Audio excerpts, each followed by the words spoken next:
Alright, so this is my 1998 Ford Expedition. It's a 5.4 and it is my daily driver, and part of that is like snow duties, winter driving. And so anyway, this vehicle basically does not warm up. It'll, if you leave it idling in the driveway, it'll get to about 160 some degrees. But it won't pull up to like 190 degrees, and therefore the heat is pretty poor. And even when it's like kind of warmed up, I'm gonna say in quotations, it doesn't really give a lot of heat. So I'm assuming that the thermostat is the culprit, and I'm gonna show you how to replace that real quick. First thing we want to do, of course, is make sure that you actually do have coolant. If you didn't have coolant, that'd be probably another situation going down. But you can see that brown mess in there is coolant, kind of old green coolant, but it's in there and everything's fine. So we're gonna drain out some of that and then get the thermostat swapped. All right, so the vehicle is on ramps here, and if you just roll underneath the passenger front, look up here, you can see that little white hex right there. We're gonna just loosen that up, and we're gonna drain out about a gallon of coolant. All right, so before you start draining, go ahead and take this cap off of here. It makes the flow go quite a bit faster. All right, well at this point I've spilled / drained about a gallon. So I'm gonna put my little cap back in and stop this leak.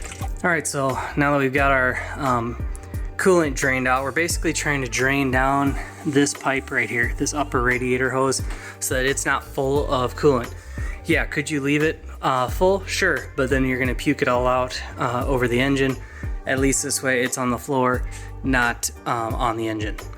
So the next step here is we're gonna take the intake elbow off. If it was more than basically 2 bolts or one screw, I wouldn't bother with it, because it can be done with it on there, but it'll make it a little easier to move around and easier to see.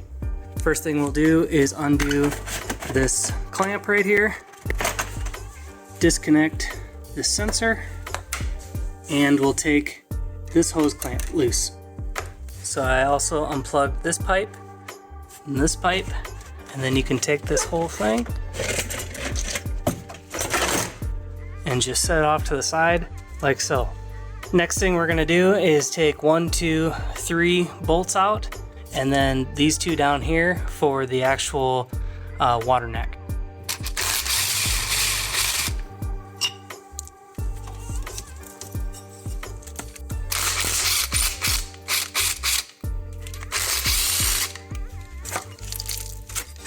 Alright, so our thermostat is exposed now. Got the water neck off of there. So we'll just grab right here,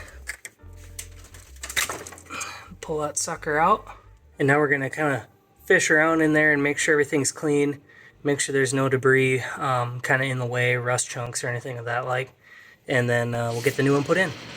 Alright, well I got my new parts here.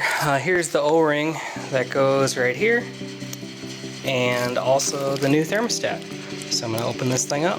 Okay, you can see the old part is apparently a Motorcraft part, but must have failed, I'm assuming. And so here is our new part. We'll have a direct replacement. All right, so I scraped around in there and made sure everything is like as reasonably clean as it should be. And so this should sit down in here nice. There it goes, sits right down in the bottom. And then the O-ring sits on top, and just kind of press it down in like that. And then this bottom of this water neck has like a little taper to it. So that is what forces the O-ring into the right spot.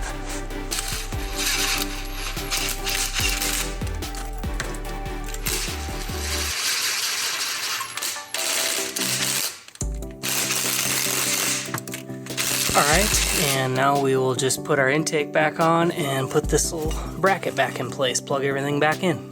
Well, with the intake all put back together, everything's tightened up.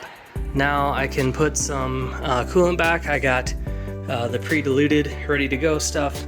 I'm not messing with distilled water right now. And so if you look down in there, I don't know if we can see, but anyway, point is, it is empty. So we're gonna fill that up. It'll bleed back into the system, and I'll just like periodically check it over the next, 10 minutes as it warms up, and we'll make sure it's nice and topped off. Alright, now you can see actual coolant in there, and you're using the lines on the side. Right here it says min and max, and so close enough to start it up and get it circulating through the system. You want to make sure when you start this thing you got your heater on and full blast. We want the heater circuit open so that any air that got into the heater core is getting bled out. Alright, well, they got the heat roaring, and you can see the temp on the gauge there is I guess more in the norm, and then also the scan tool is picking up about 190 degrees. So we've got more heat here, better heat, and I'll enjoy it. Thanks for watching.